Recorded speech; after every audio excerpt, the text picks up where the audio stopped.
말씀입니다. 아멘. 그 성경에 말씀이라는 말씀이 나오면, 말이 나오면, 말씀은 신약 용어로 말하면 로고스라고 그렇게 하죠, 단어가. 그리스어로서 그 지방의 그 지역에서는 자기 언어이고, 뭐 특별히 구별된 건 아니에요. 그냥 그들의 언어예요. 헬라어인데,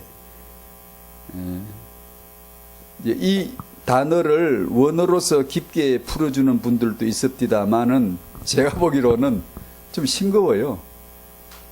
조금 말씀이 뭐다라고 하는 데 대한 설명이 조금 모자란 듯한 것 같아요. 개념상.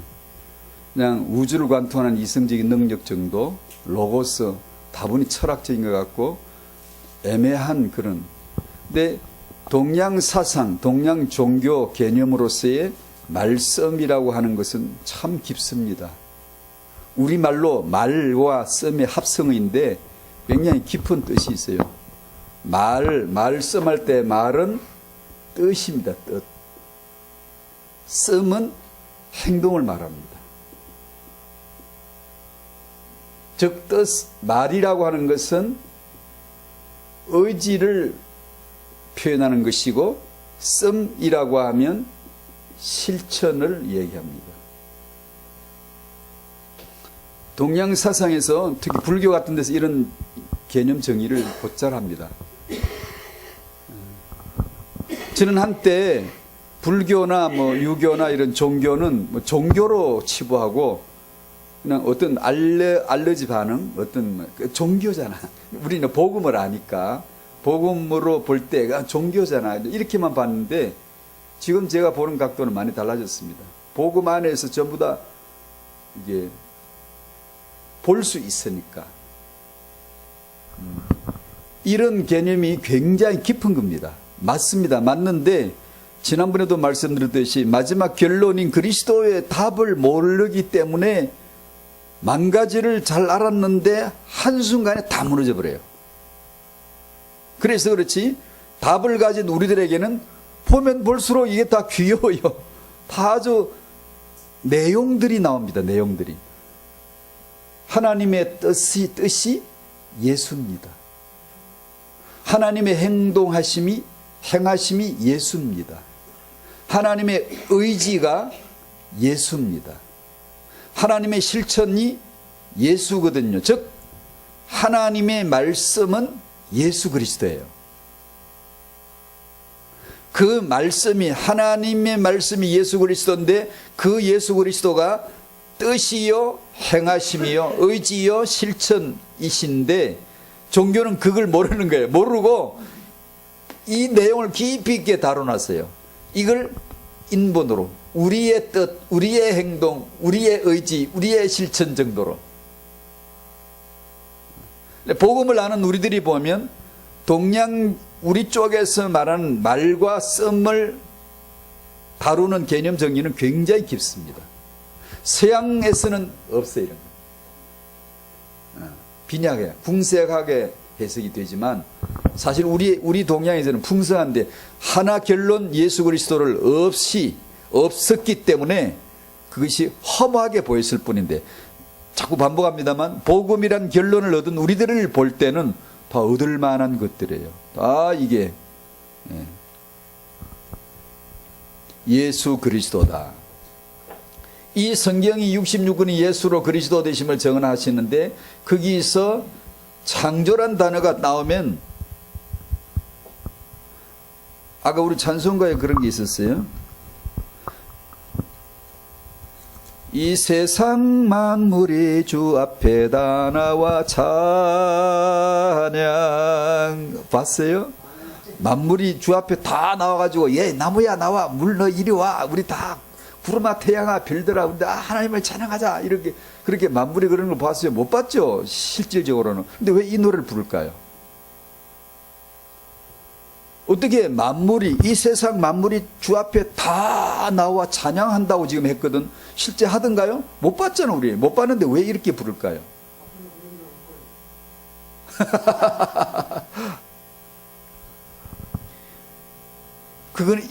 그것은 순전히 우리에게 달렸어. 나에게 달렸어. 인간에게 달렸어요. 성도에게 다 달린 겁니다. 그게. 내가 만물을 볼 때, 하나님이 창조하신 이 만물을 볼 때 예수로 그리스도 되심을 위하여서 창조된 것이고, 이곳에 와 있고 이곳에 주어져 있다, 내게 주어져 있다는 것을 해석을 내리는 순간 이 세상 만물은 다 주 앞에 나와 찬양하게 되는 거야. 그게 우리 얘기, 우리 하기 나름이야. 이게 만물은 스스로의 뜻이 없어. 그 만물을 사용하는 우리가, 야, 이 만물은 예수가 그리스도 되심을 위하여 지어진 것이야, 주어진 것이야 라고 해석 내리는 순간 만물은 다 나와서 주를 찬양하는 이 가사가 성립이 되고, 만약에 내가 그걸 모르면 이 가사는 성립이 안 되는 거야.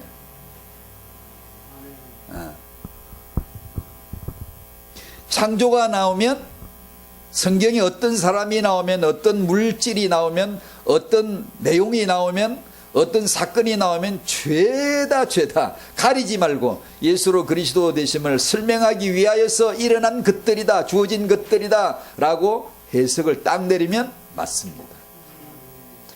잘 모르겠거들랑 그래 놓고 기다려 보시면 돼요. 그래, 그런 그것뿐일 거야, 예수로 그리스도 되심을 위해서만 존재할 거야 라고 이미 선언을 딱 내려놓고 기다려 보면 돼요. 살아보면 정확하게 진리가 그겁니다. 그렇게 해주지 않으면 만나는 불행, 만나는 낭패나 만나고 싶지 않은 사람과의 만남에 대해서 우리는 가리게 되어지고 선별하게 되어지고 저주하게 되어지고 평가를 해요. 이것은 나쁜 거야. 나쁜 거 없어요.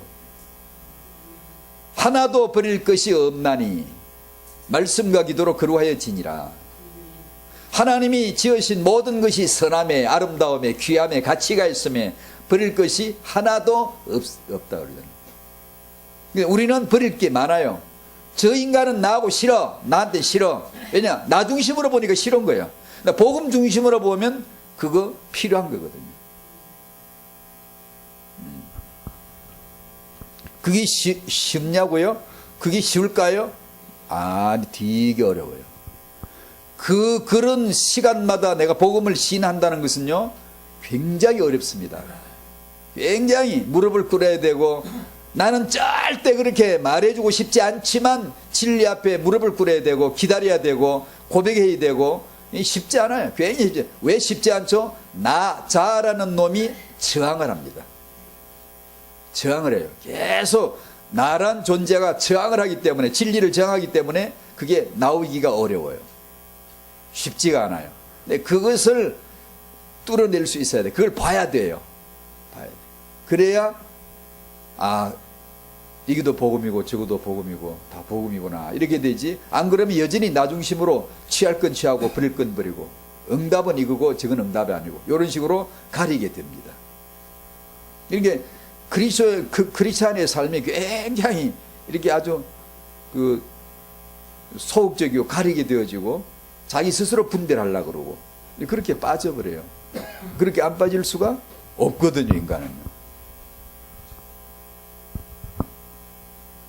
성경에 어떤 사람이 나오거들랑, 어떤 계명이 나오거들랑, 어떤 사건이 나오거들랑 무조건 맞아요. 예수로 그리스도 되심을 위해서만 존재되어진 거예요. 그래 놓으라니까요. 아까 말씀드린 대로 잘 모르겠으면 그냥 그걸 해놓고 기다려 보라니까요. 틀림없이 그렇게 되어져야 내 인생이 인도를 받아요. 안 그러면 인도받기 어려워져요.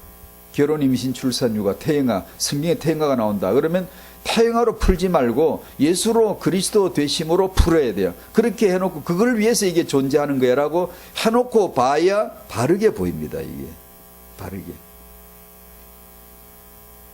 안 그러고 그냥 사람이 나온다고 덜렁 사람 중심으로, 계명이 나온다고, 계명은 하라 마라 이거든요. 명령인데, 명령의 말씀이 계명인데 계명은 하라 하지 마라. 줄곧 말씀드렸죠. 왜 하라고? 왜 하라 그러죠? 안 할게 100%니까 하라고 한 거죠. 왜 하지 말라고 그러죠? 하게 돼 있으니까 하지 말라고 한 거죠. 왜요? 건수 잡아내야 되니까.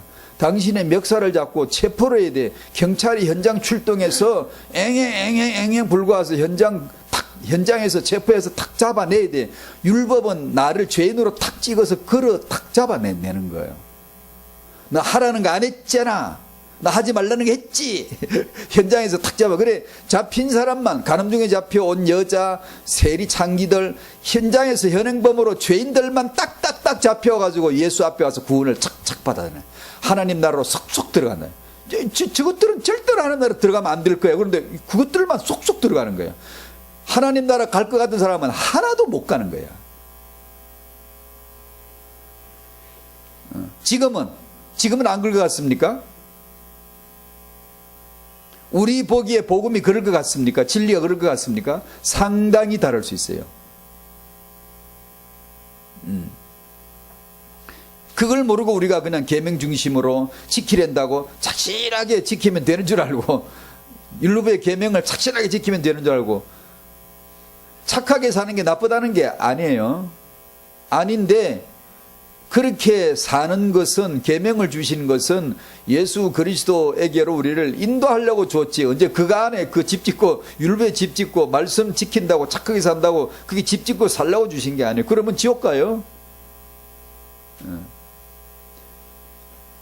타인화를 하랬다고 타인화 중심으로 이렇게 하면 이방인들은 우상 섬겨 멸망하고 유대인들은 여호와 사랑하고 멸망하고 똑같은 거예요. 똑같이 멸망해져 버려요. 성경 66권은 예수로 그리스도 되심을 위하여서 주어진 거예요. 전부 다 창세기 1장 1절부터 끝절 마지막 장까지 전부 다 그렇게 보시면 돼요. 학개의 사과에서 2장 20절 23절까지 말씀이 나와 있습니다. 앞장서 순종하는 자의, 지난주는 순종하는 자가 받을 복, 앞장서 순종한 자의 영광이라고 되어 있죠. 학개 2장 20절 혹시 찾으셨나요? 제가 한번 읽어 드릴까요? 그달 24일에 여호와의 말씀이 다시 학개에게 임하니라 이르시되 너는 학개야, 너는 유다 총독 스룹바벨에게 말하여 이르라. 그에게 가서 이렇게 일러줘라. 메시지를 내가 줄 테니 네가 가서 대신 전언해라. 내가 하늘과 땅을 진동시킬 것이라고 말해줘라. 여러 왕국들의 보좌를 엎을 것이라고, 여러 나라의 세력을 멸할 것이라고, 그 병거들과 그 탄자를 엎드러뜨리니 말과 그 탄자가 각각 그의 동료의 칼에 엎드러지리라. 만군의 여호와가 말하노라. 스알디엘의 아들 내 종 스룹바벨아, 여호와가 말하노라. 그날에 내가 너를 세우고 너를 인장으로, 옥새 도장, 인감 도장, 너를 인장으로 삼으리니 이는 내가 너를 택하였음이니라. 만군의 여호와의 말이니라 하시니라. 학개야, 이렇게 스룹바벨에게 일러 주거라 라고 주신 말씀이에요. 주님이 학개에게 스룹바벨에 대해 내리신 이 말씀의 진실은 누구를 지칭하여 가리키는 것인가? 예수 그리스도예요. 하나님이 세우신 자, 하나님 인치신 자, 하나님이 택하신 자, 왕좌들을 뒤엎을 수 있는 자, 천지를 뒤흔들 자, 예수 그리스도십니다.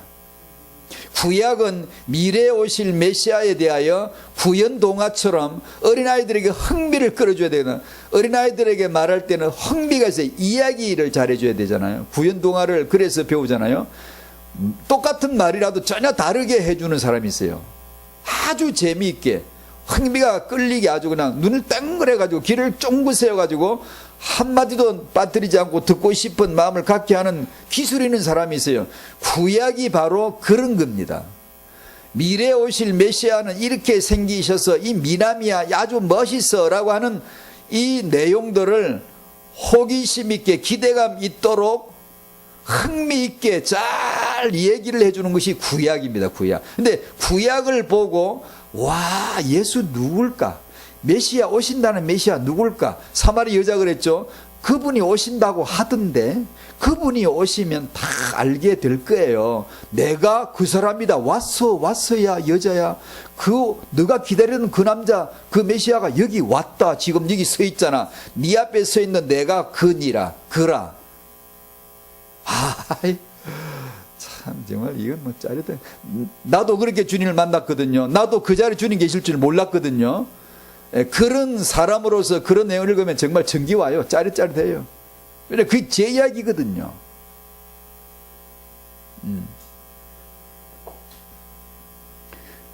오실 메시아가 누군가에 대해서 아주 흥미가 끌리게 해줘야 됩니다. 구약을 봤는데 예수 그리스도 생각이 별로 안 난다. 잘못 본 거예요. 아주 잘못 본 거예요.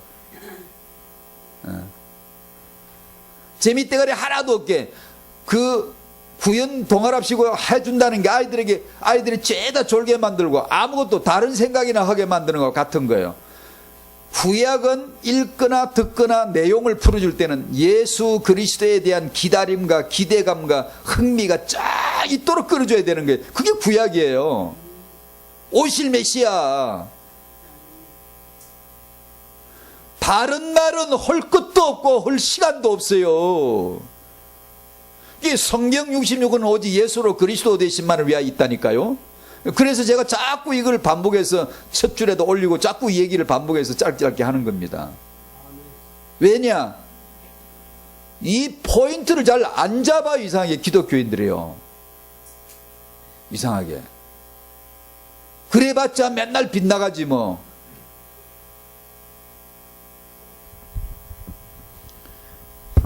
오늘 메시지, 태영아 메시지는 우리는 복음을 복으로 받은 자입니다. 우리는 이 복음을, 이 받은 복음의 복을 후대에게 전달하는 자입니다. 라는 두 가지 내용. 너무 쉽잖아요. 우리는 복음을 복으로 받은 자가 되시기를 축복합니다. 그래야 돼. 그게 오늘 우리가 존재하는 일. 만약에 그걸 모르면 큰일인데 빨리 믿으시오. 빨리 회개, 빨리 은혜를 입으시오. 빨리 예수가 그리스도이심이 말이 아니라 내 안에 사시는 그리스도. 전에 말씀드렸죠. 예수는 누구나 아는 예수예요. 그리스도는 내 안에서만 열리는 비밀이에요. 내 안에 안 사시면 그리스도 몰라요. 그리스도는 제상 선지자 왕이라고 글뜻 풀어준다. 그거 글뜻 풀었다고 아는 거 아니에요. 내 안에 사시는 분이 그리스도예요. 비밀이 열려지는 거예요. 우리는 복음을 복으로 받은 자, 이 받은 복을 후대에게 전달하는 자, 복음을 전달한 것만 복이라는 것을 마침내 보고야 말 것입니다. 우리가 믿는 예수는 그리스도라, 이것이 때가 되면 마침내 드디어 마지막 날에는 이것만 하나만 남는구나를 보게 될 거예요. 이거 하나만으로 내가 존재가 되는구나를 보게 될 거예요. 내가 이거 하나를 전달했는데 참으로 이것이 복이었구나, 복을 전달했구나 라는 것을 마침내 보게 될 것이다. 드디어 마지막 날에 기필코 그걸 보게 될 것이다.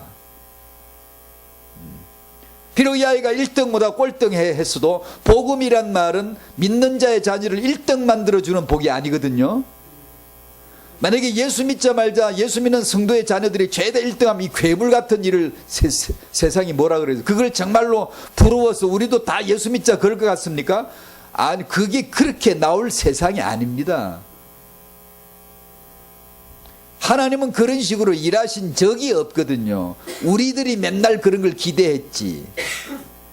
합격 기도회를 열고 절간도 교회도 종교도 전부 다 합격 기도회를 전부 다 열었지. 하나님은 그렇게 하신 적이 단 한 번도 없거든요. 복음은 뭐냐? 1등 해주는 게 아니라 1등과 꼴등이 복음 안에 있게 해주는 거예요. 아무 차이가 없이. 아무 차이를 없애는 게 복음인데 우리는 경쟁과 차별을 두려고 그러잖아. 이거 해야 응답, 저렇게 정복자 올라가야 우리가 뭐가 된 것처럼 자꾸만 이러잖아요. 그런 말은 굉장히 설득력이 있거든요. 사람들로 하여금 마음을 다 이렇게 사모하게 만들 수 있거든요. 그게요. 그래서 사람들을 지도력을 발휘하고 조직력을 과시하고 적당하게 끌어가려면 그런 걸 해야 돼요. 그런 걸 안 하면 명백하게 갈라져 버려요. 진리 깨닫는 사람은 다른 말이 싱거워서 못 듣습니다. 안 들립니다, 여러분. 하나님의 말씀이 풀어지고 하나님의 진리가 내게 풀어지기 시작하면요, 사람들의 말이요 싱거워서 간이 안 돼서 정말 듣고 싶지 않아요. 안 듣고 싶습니다, 여러분. 그게 종교들의 성녀들의 말이 깊이가 있고 대단하지만 그런 가벼움을 두고 싶지가 않아요. 여러분이 진짜 하나님 말씀이 여러분 안에서 풀어지고 하나님이 설명해 주시고 예수만이 그리스도이시다 이 진리가 보여지기 시작하면요, 다른 거는요 굉장히 가볍습니다. 굉장히 이렇게 바람처럼 헛바람처럼 이렇게 지나가 버립니다. 이렇게 싱겁다고요.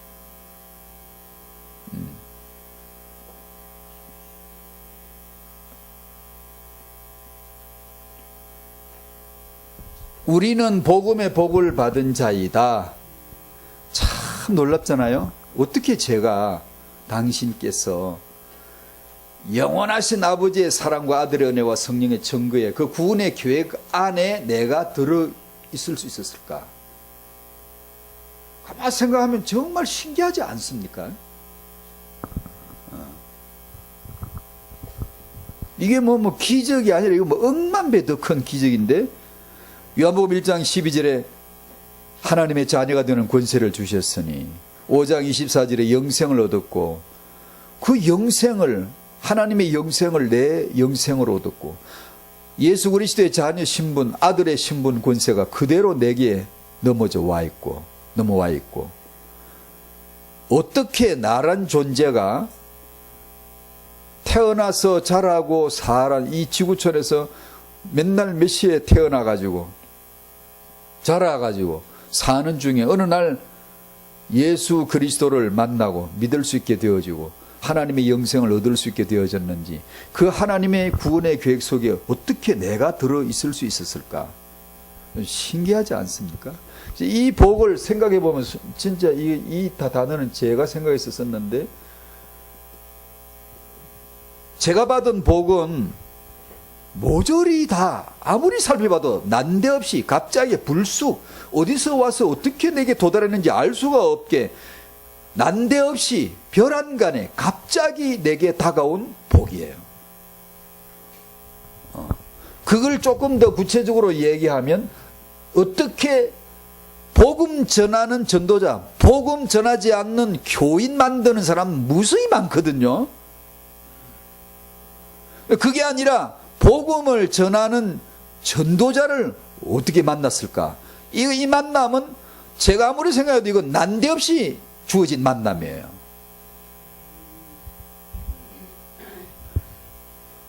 전도자, 복음 전하는 교회, 어떻게 살다가 복음 전하는 교회를 만났을까?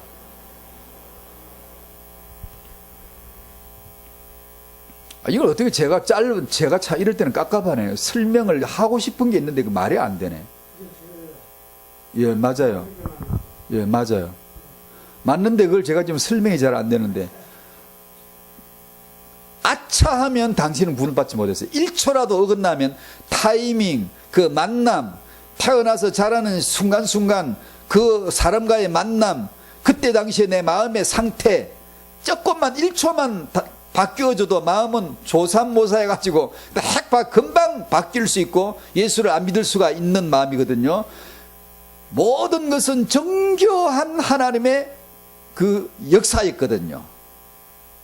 어떻게 하나님께서 이 죄인 하나를 구원하시기 위해서 그 만남과 그 여행 코스와 그 시간표와 이런 것들을 절묘하게 딱딱 안 맞아 떨어지면 구원 못 받아요. 신기한 거거든요. 그래서 제가 제 생각이 났어요. 난데없이란 단어가, 야, 이건 정말로 받은 복은 모조리다 난데없이 다가온 복이구나. 어떻게 그 전도자를 만날 걸 어떻게 그런 기적이 어떻게 있겠어요? 복음 전하는 교회를 만난다? 기적입니다. 기적이라고. 그게 아닌 것 같잖아요. 알고 보니까 이것이 에베소서 3장, 여러분이 전부나 잘 아시는 내용입니다만 한번 찾아볼까? 잘 알지만 찾아보십시다. 에베소서 1장에 보면 알고 봤더니 이제 듣다가 알게 된 사실이 뭔가니 창세 전에 하나님이 그리스도 안에서 치밀하게 계획하시고 작전 세우시고 작업을 하셔서 이 죄인 하나 타이밍 딱 맞춰서 그 시각에 구원받도록 하셨다는 걸 알 수가 있어요. 깨닫게 되기를 축복합니다. 감사되기를 축복해요. 마음에 감사가 진짜 있어야 돼요. 있어요. 이 구원을 아는 사람이 스릴이 있을 거예요. 이게 에베소서 1장 3절에서 5절까지 시작. 찬송하리로다 하나님 곧 우리 주 예수 그리스도의 아버지께서 그리스도 안에서 하늘에 속한 모든 신령한 복을 우리에게 주시되 곧 창세전에 그리스도 안에서 우리를 택하사 우리로 사랑 안에서 그의 앞에 거룩하고 흠이 없게 하시려고 그 기쁘신 뜻대로 우리를 예정하사 예수 그리스도로 말미암아 자기의 아들들이 되게 하셨으니. 아멘. 아멘. 뭘 잘 모르겠지만 이런 거 읽을 때는 정말 참 힘나요. 너무 좋아요. 신비하고 신기하고 신기하고 놀랍도다. 어떻게 창세전에 하나님이 그리스도 안에서 나를 택하였을까? 그리고 창세전에 택하여 놓고 그 계획을 수립해 놓고는 내 태어나고 내 젖먹으며 자라나고 내 나이가 들어가면서 소년기를 거쳐가면서 어느 날 어느 시에 어느 만남을 통하여 어느 장소에 어느 집회 어느 메시지를 통하여 누가 부른 찬송가를 통하여서 하나님이 제 마음을 뚝뚝뚝뚝뚝 그래서 성령께서 제 마음을 하나님의 신이 수면 위를 운행하시니라처럼 하나님의 성령이 암탉이 병아리를 품듯이 내 영혼을 뭐가 쭉 위로부터 이마에 쭉 펀하게 감쌌는데 탁 생명 깨어나서 알이 탁 깨어나서 예수 그리스도가 믿어지는 거야.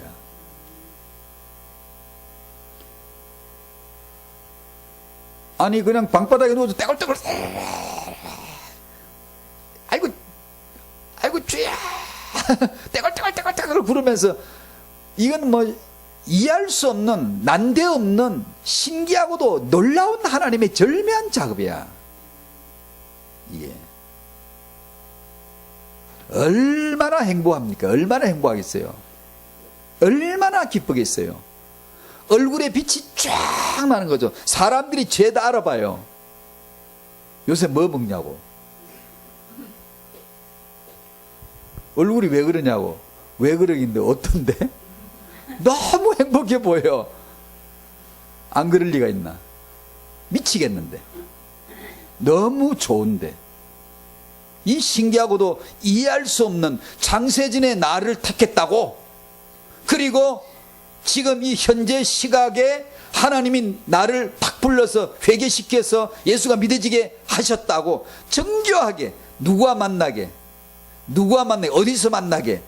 저 그날 안 가고 싶었거든요. 억지로 갔거든요. 명령에 의해서 어거지로 끌려갔거든요. 나는 안 가고 싶었거든요. 빠질 수가 있었던 이유가 있었던 사람이거든요. 그런데 할 수 없이 끌려갔는데 억지로 갔는데 거기서 그날 예수 그리스도를 만날 줄 누가 알았겠어요?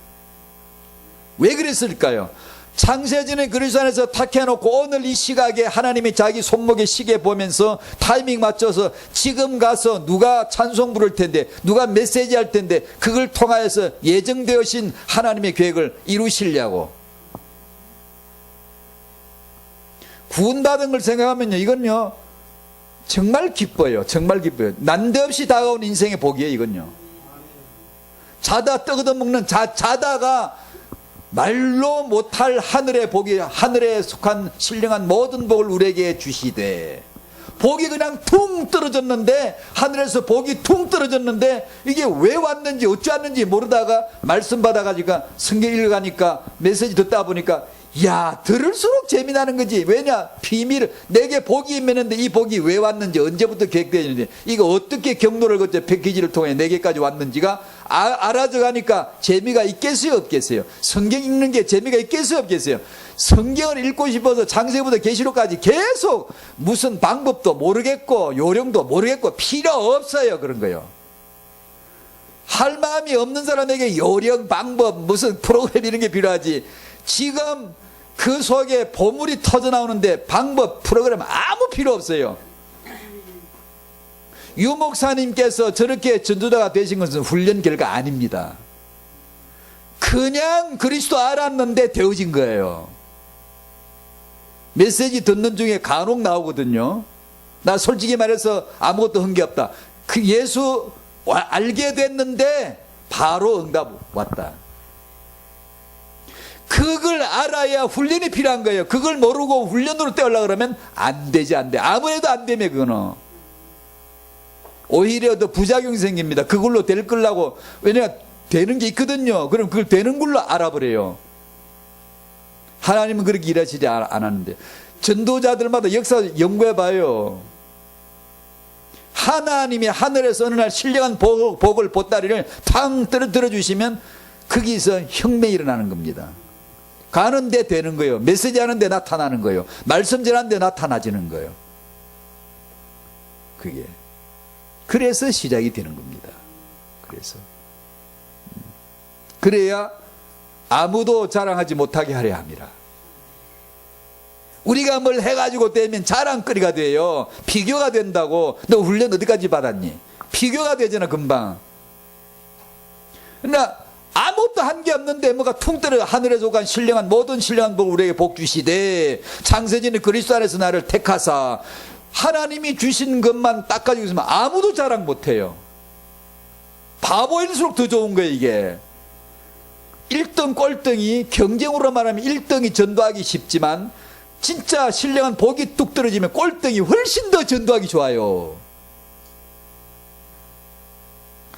많이 얻고 응답받고 많이 축복받고 큰 거 가지고 많은 걸 가지고 높은 자리에 올라가서 야 하나님 정강. 우리 보통 그렇게 생각하죠.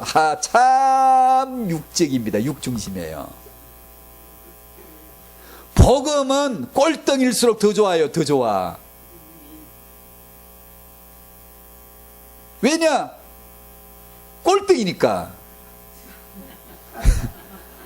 꼴등인데 하는 게 지금 나타나는 증거가 아무도 부정을 못하지. 쟤는 꼴등인데 지금 1등으로 나가 누가 모르겠습니까? 집에서 아버지가 몰라요? 엄마가 몰라요? 다 알지. 금방금방 알아요. 그걸 모르고 전도로 가족을 구원하려고 그러면 제일 어려운 게 가족이에요. 그러나 이 많은 복으로 하면 제일 쉬운 게 가족입니다. 왜냐? 남은 몰라도 다 알아. 저 싸가지를 다 알거든. 제 버장머리를 다 아는데 제가 웬일이니 무서워 말 못 끊어. 저 안에 무슨 신이 들어온 것 같아. 저 안에 무슨 여호와의 신이 감동된 거 보여. 제가 지금 제가 무서워서 말을 못해 함부로. 그러면 금방 영향이 생겨요. 예수 믿어 그렇게 된 걸 누가 봐도 알아요. 말 안 해도 정인, 그걸 정인이라고 하는 거예요.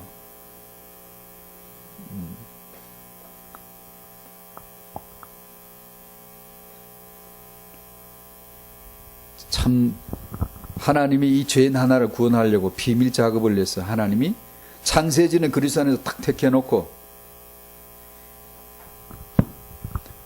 자 그렇게 이해를 해놓으시고 그 다음에 창세기로 가보세요. 창세기 1장으로 하나님이 천지를 태초에 하나님이 천지를 창조하시니라 해가 창조를 하나씩 왜 하실까요?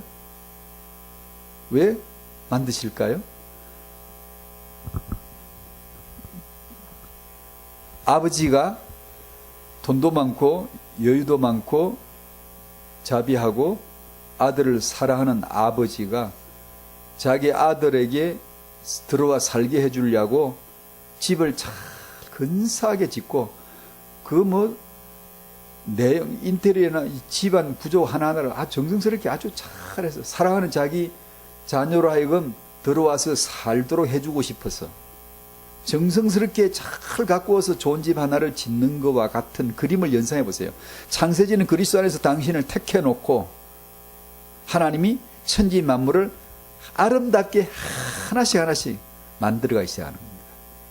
창세전에 계획 세우신 그리스도 안에서 나를 택하여 놓고 그리스도 안에서 나를 구원하고 거룩하고 흠이 없게 하려고 하나님 자기 아들들이 되게 하려고 나로 하여금 소유해서 누리고 살 수 있도록 해주려고 하나님이 천지 만물을 하나씩 창조했는 거 보십시오. 만사를 만들어내시고 만물을 만들어내시고 시간을 만들어내시고 정확하게 시간을 조절하시고 그 자리에 있게 하시고 그 만남을 통하여 들어야 될 복음을 그날 듣게 해주시고 그것도 하나님이 하신 거거든요. 참 신기하지 않습니까? 이 복음의 복을 받은 자 여기서 한마디만 더 하고 마칠게요. 6절 에베소 1장 6절인데 에베소서 1장 6절을 한번 읽어보세요. 시작.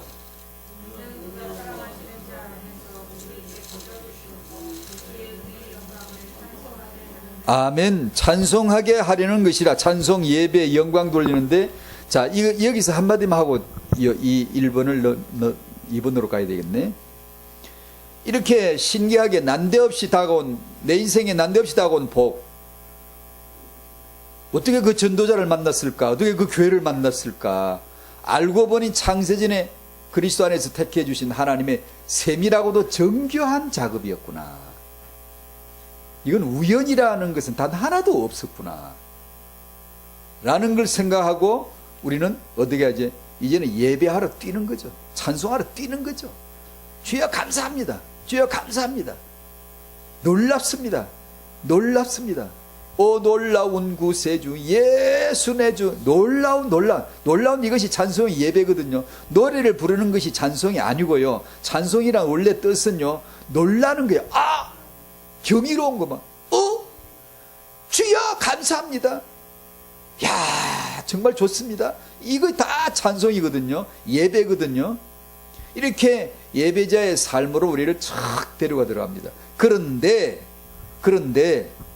제가 경험했거든요. 여러분도 하셨을 것이고 그렇게 은혜를 받고 복된 복을 받아 누리며 살다 보면 신앙생활을 하다 보면 문제가 오고 어려움이 오고 원치 않은 일들이 생기고 마음이 샘솟고 풍성할 때도 있는가 하면 어느 날 신앙생활을 하다 보면 마음이 메말라서 건조해지고 가뭄이 들어서 그냥 바삭바삭 말라가지고 기쁨도 없고 너무 무거운 문제로 아주 고통스럽게 힘들 때가 와요 안 와요? 오지요. 있습니다. 당연히 옵니다. 그때 당신은 어떻게 하십니까? 이게 자그마한 팁 같지만 굉장히 중요하다고 저는 늘 생각하거든요. 눈물 흘릴 일이 와요. 하나님 이거 이해가 안 되네요. 이럴 일이 와요. 그때 어떻게 하시느냐 말입니다. 그때 어떤 새로운 해결책을 찾아서 마음을 이동하면 안 되는데 이게 한번 발을 빼가지고 새로운 해결책을 찾아서 발을 한번 들여놓기 시작하면 한번 들여놓지를 말아야 돼요. 이건 좀 설명이 좀 궁색한데 지금 한번 발을 들여놓으면 또 들여놓아야 되고 또 자전거 페달 밟듯이 안 밟으면 쓰러져요. 즉 다시 말해 이걸 말씀드리려고 하는 것인데 내가 신앙생활을 하다가 은혜 받아서 하다가 재밌게 하다가 어느 날 건조함이 오고 재밌게 하다가 재미없는 날이 오고 풍성함이 있다가 바싹 말라질 때가 없잖아. 오는데 그때 어떻게 하냐 그 말이에요. 할 것 없고 어떻게 하냐고 묻지도 마 따지지도 말고 그냥 그 자리에서 머물러면서 오직 예수만이 그리스도시니까 딴 거 없으니까 오직 예수만이 그리스도가 샘수도 터져 나올 때까지 그냥 계속 한움을 파고 거기 있으란 말이에요. 계속 있어요. 그걸 빼고 새로운 해결책을 찾아서 움직이면 또 움직여야 돼. 이 말을 좀 더 실감나게 해줘야 되는 이 굉장히 중요한데 이 많은 크리스찬들이 여기 지금 걸려 있거든요. 예를 들어 목사인 제 수준에 맞춰서 두 가지 예를 들어 하나는 신학 예를 든다면 전통 신학이 마음에 안 들어 뭔가 역사가 안 일어나 그러니까 어떻게 하지? 어떻게 하긴 예수가 그리스도인데 그 안에 머물러 있고 그것이 털대가지 기다리고 무릎 꿇고 있고 기도하면 되는데 사람들은 신신학을 만들어 그래, 신신학을 만들고 나면 신학이 만들 때는 야, 새로운 시대의 새로운 답이다 막 놀라운 센세이션을 일으키지만 지나고 보면 더 나빠, 더 나빠. 예를 들면 설교 지금 이 기독교계 안에 설교의 유형은 귀납법적 설교와 그리고 프레드 크레독이라는 신학 교수가 만든 새 설교학에서 나온 건데 그게 어떻게 나왔냐 하면요, 지금 성경 본문을 풀어주는 데가 별로 없어요. 지금 본문을 풀어주질 않아요. 그게 왜 이렇게 된 줄 알아요? 잘 모르시죠? 저희는 목사니까 이제 전통적인 설교를 비판하면서 청중들이 알아들을 수 있는 청중들을 위하여서 아주 좋은 설교학 하나를 만들어냈는데 이 양반이 새 설교학이라는 걸 시작하게 됐어요. 그때부터 지금까지 기독교계 강단은요, 성경 본문이 사라져요. 성경 본문 읽어놓고 본문과 상관없이 메시지를 하기 시작하는 거예요. 이 얘기를 하기 시작하는 거예요. 내가 하고 싶은 우리 교회 부흥을 위해서 필요한 얘기, 내가 생각하기에 필요한 얘기를 하기 시작하는 거예요. 하나님의 말씀 자체를 풀어주는 것은 지금 있겠지, 어쩌다 있죠. 대세 흐름은 지금 거의 없어져 버렸어요. 그래서 사람들이 성경을 몰라요. 예전에는요, 성경 강해를 했습니다. 부흥 사경회를, 성경을 풀어주는 사경회를 했어요. 그것이 원래 맞습니다. 그게 사람은 성경 말씀이 66권이 하나님 말씀이에요. 아니 하나님 말씀이라니까. 근데 이걸 몰라 사람들이 하나님 말씀인 줄을. 지금 왜요? 풀어주질 않으니까요.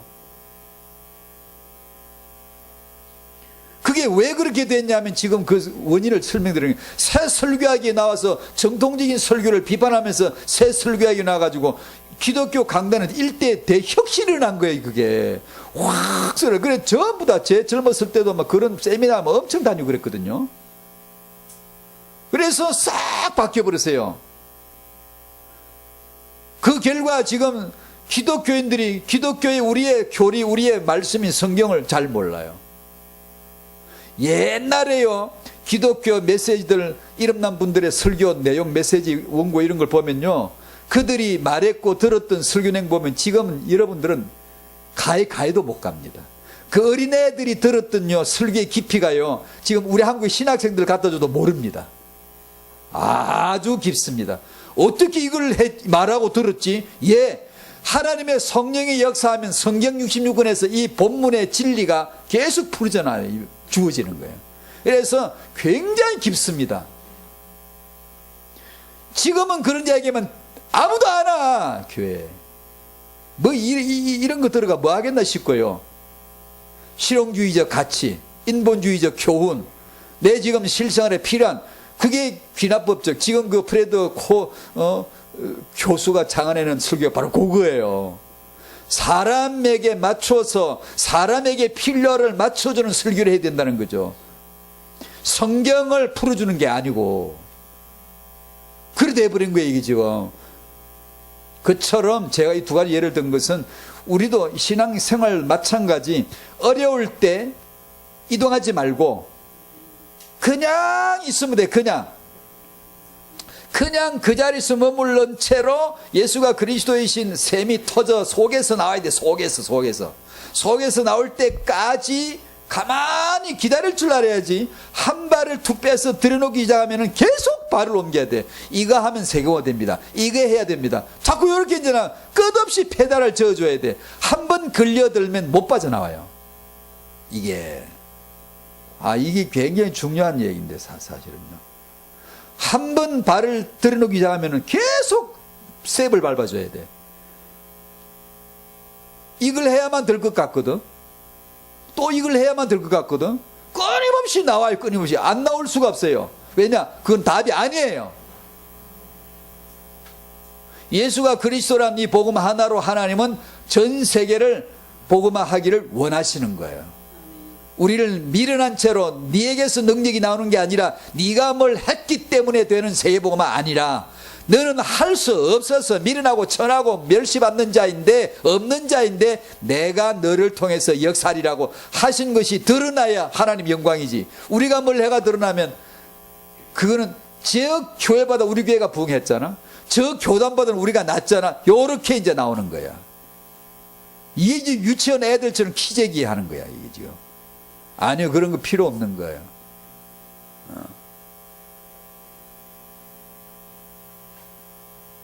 자, 그 1번은 그 정도 하고 2번으로 넘어가야 되겠다.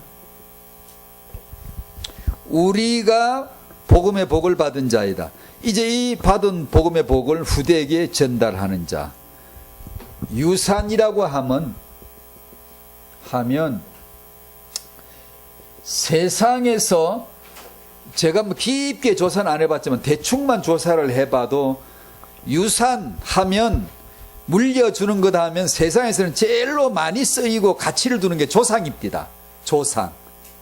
조상의 물려준 정신, 어떤 가치, 물질 유산, 정신 유산, 문화 유산, 어떤 그 중에서 가장 그래도 뼈대 있고 좀 그래도 존중받는 사람들 입에서 가장 많이 회자되는 단어가 조상입니다. 조상. 제가 조사를 좀 해봤거든요. 이 메시지를 준비하기 위해서. 조상으로부터 물려받은 유산에 대해서 가장 가치를 두더라고요. 근데 베드로전서 1장 18절 성경에 들어가면 조상이 물려준 것을 헛된 것이다 라고 얘기합니다. 조상이 물려준 헛된 것이란 말은 옛날 이 앞에 성경은 망령된 행실에서, 이 말은 텅 빈 것이란 뜻이고, 텅 빈 것이란 말은 우상을 뜻합니다. 그 단어는 마지막 도달한 단어의 뜻이 우상인데, 텅 빈 것, 우상, 헛된 것, 망령된 것, 이렇게 번역이 됩니다. 자, 다시 말씀드리면 조상이 물려준 건 다 우상이야. 다 헛된 것들이에요. 근데 세상에서는 조상이 물려준 것이 가치가 가장 높아.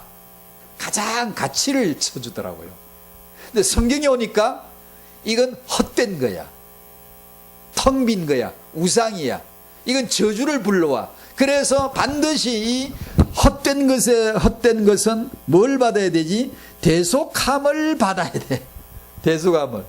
깨끗게 함을, 대속함을 받아야 되는데, 대속은 그리스도의 보혈은 피로서만 되는 것입니다. 그게 베드로전서 1장 18절 19절 말씀 내용이에요. 그러면 우리가 말할 수 있는 참된 유산은 뭘까? 우리가 후대들에게 물려줄, 조상이 되어줘서 물려주고 가야 될 참된 유산은 뭘까? 복음의 복을 전달해 주는 것인 줄로 믿자라는 게 오늘의 메시지입니다. 복음의 복을 물려준 것, 이것만이 복이라는 것을 마침내 보게 될 것이다. 아닐 것 같지? 아닐 것 같은데 드디어 마지막 날에 마침내 보게 될 것이다. 그걸 우리는 지금 알아야 된다. 그 뜻입니다. 첫 번째, 하나님은 후대를 축복하시죠. 어떻게 창조하심으로, 모태에서 창조하심으로 정복하고 다스리는 하나님 자기 계획을 참 펼쳐가십니다.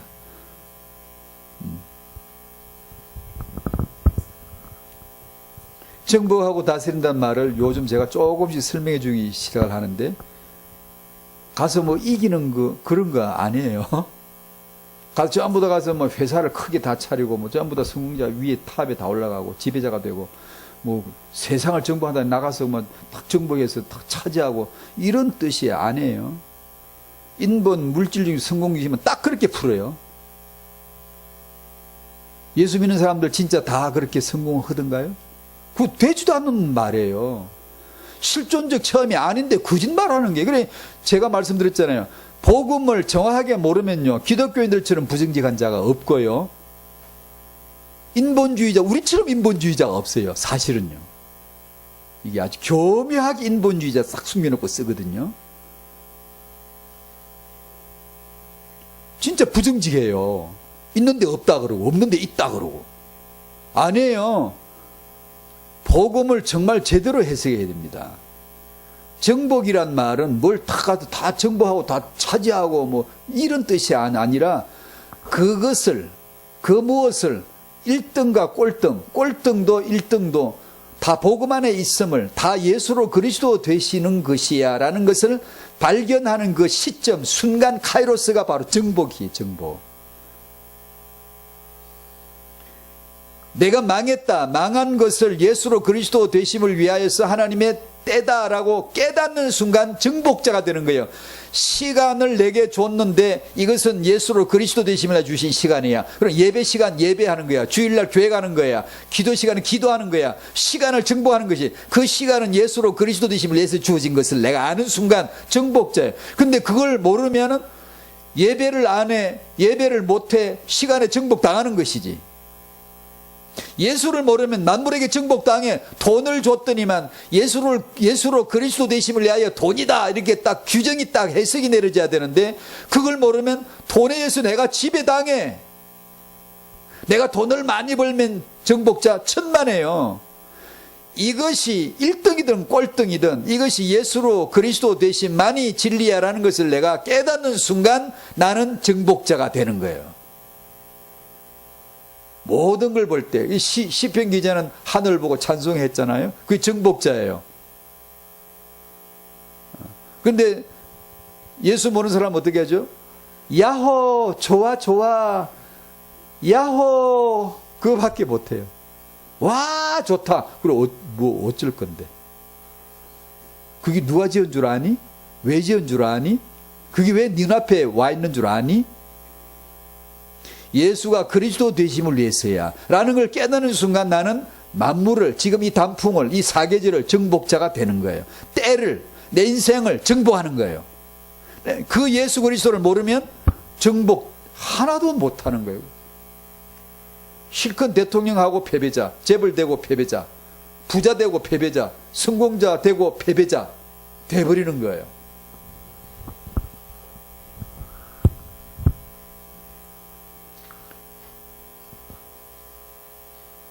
하나님은 후대를 축복하셨다. 그러므로 성도는 후대를 축복하는 자가 되기를 원합니다. 시편 78편 오늘 본문을 읽고 간단하게 설명하고 마치도록 하겠습니다.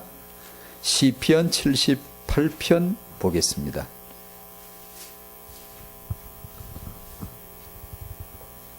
선대에게서 받은 것을 자손에게 전달하라는 말씀이 반복에 나오고, 열조에게, 우리에게, 후대에게 연결, 다리 이것이 역사가 이 뜻인데요. 선대와 같지 않게 하라, 선대를 본받으라는 내용의 말씀이 쭉 나옵니다. 3절부터 78편 3절부터 8절까지를 천천히 또박또박 읽어보시겠습니다. 시작. 이는 우리가 들어서 아는 바요, 우리의 조상들이 우리에게 전한 바라. 우리가 이를 그들의 자손에게 숨기지 아니하고 여호와의 영예와 그의 능력과 그가 행하신 기이한 사적을 후대에 전하리로다.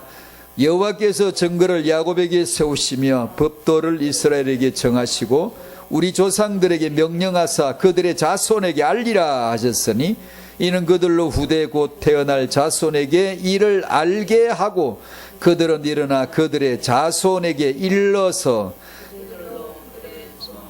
하나님께 두며 하나님께서 행하신 일을 잊지 아니하고 오직 그의 계명을 지켜서 그들의 조상들 곧 완고하고 패역하여 그들의 마음이 정직하지 못하며 그 심령이 하나님께 충성하지 아니하는 세대와 같이 되지 아니하게 하려 하심이로다. 아멘, 아멘, 아멘. 그 읽으면 그대로 그 맥이 보이죠. 이 하나님의 원하심이구나. 받은 걸 자손에게 전달해라. 숨기지 말고. 그 말은 네 대에서 잊어버리지 말고.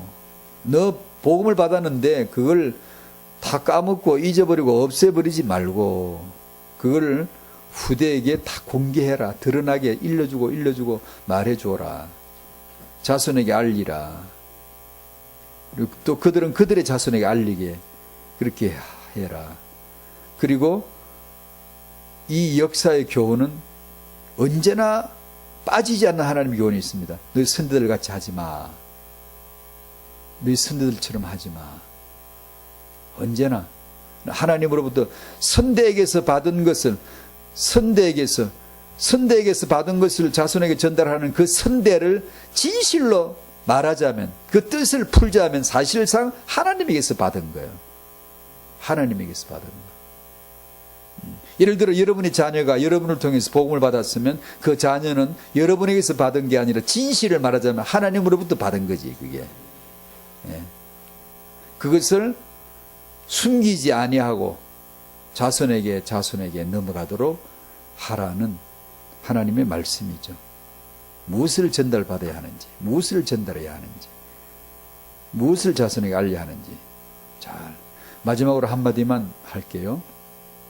했던 건데 또 반복하는 거예요. 복음 안에 있는 복이 뭘까? 아까 말씀 나누었어요, 잠깐. 또 반복하는 겁니다. 복음을 믿으니까 나와 내 후대가 다 잘 되더라, 이것이 아니고, 그것만이 아니고, 그럴 수 있고요. 얼마든지 그럴 수 있어요. 그것만이 아니라